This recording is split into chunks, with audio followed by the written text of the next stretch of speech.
The father of a 6-week-old infant who died has had his case dismissed.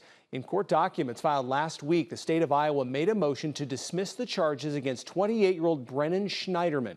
In August, prosecutors charged Schneiderman with 1 count of child endangerment resulting in death. Court records show 26-year-old Sydney Schneiderman had brought her son to the emergency room on September 11, 2023.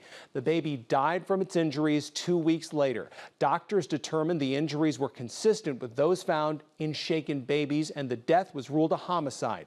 Investigators say the infant was in his mother's care when he sustained the injuries. Investigators say Brennan Schneiderman's lack of action to protect the infant resulted in his death. Sydney Schneiderman is charged with first-degree murder and child endangerment resulting in death. She's pleaded not guilty to the charges.